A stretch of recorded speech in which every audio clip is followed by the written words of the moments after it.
All right, so today we're getting to Article 16 of the Augsburg Confession. And this can be a challenging one, where we're going to say it's concerning public order and secular government.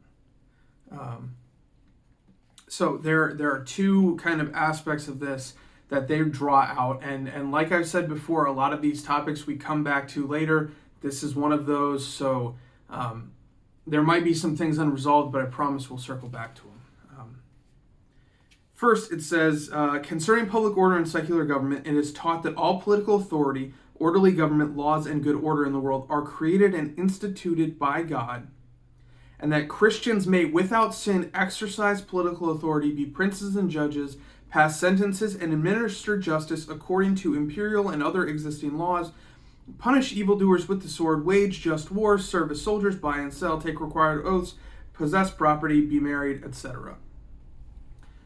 So the first thing it gets out of the way is this. It clarifies, because there was a debate about this. In fact, there is still a debate about this in some circles, that Christians can faithfully be Christians and still engage in civil affairs. They can be politicians. They can take positions of leadership. You can sign, kind of translating this into modern day, you can sign contracts. You can testify in court. If you are a police officer, you can, in good conscience, uphold the law. If you are a soldier, you can, in good conscience, be part of a just war. And so that's what it's saying is you can live out your vocation in all these roles faithfully. And then it flips it on its head, right? It says, well, what are we against? So first of it defines, this is what we believe. This is what we're free to do as Christians. And then it goes on to say, condemned are those who teach that Christian perfection means physically leaving house and home, spouse and child, and refraining from above-mentioned activities. In fact, the only true perfection is true fear of God and true faith in God. And here's where I want to jump, because I think here's the challenging part for a lot of people. It says, the gospel does not overthrow secular government, public order, and marriage, but instead intends that a person keep all this as true order of God and demonstrates in these walks of life Christian love and true good works according to each person's calling.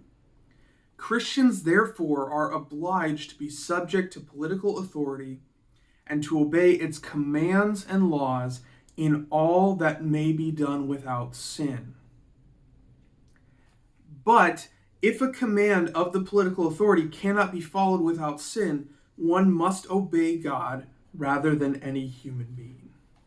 Okay, so this is a big one. I mean, first of all, it goes a little bit further in. If we forsake these things, it's saying, well, that's a problem, right? Because we're called to live in our vocation in these ways. And vocation is something we'll talk about later. We'll get into that. In fact, there's a whole podcast about it. Check it out on Spotify, Man, Buns, and Jesus. A shameless plug. Anyway, going forward. But then it talks about how we're called to interact with political authorities over us. And it calls us to obedience, in that it can be done without sin. So you are, as a Christian, you are called to live in accordance with the laws of the land. You should faithfully be paying your taxes. You should be following the rules of the road. The obvious ones, you should not be stealing. You should not be committing crimes. But we should be faithfully following the government. Even if we don't agree with what they're doing, if it's not sinful, we're called to follow them. Now, with the way in America, the way our government is set up, this confession frees us to engage in government. We live in a system where you can write letters to your congressman. You can engage, you can vote, you can speak. When you do disagree with the government, you are free to speak that out loud. Okay? And this is saying you're good to do that. You're good to engage in that way. We can do that faithfully. Again, as long as you are not engaging in sin when doing so. Okay? If you're speaking against something that a politician is doing that you don't like, and you are you are speaking ill of them. You are, I guess the biblical language would be you're murdering them with your words. At that point, you're sinning. That's not okay. Speaking against something that you disagree with, that is in bounds. But speaking against someone in a negative way, that is, you're getting into sinful territory there. But even while we're speaking, if a law is in place, even if you don't like it, if it's not leading you to sin, we're called to adhere to it, to follow it. So this is a challenging one.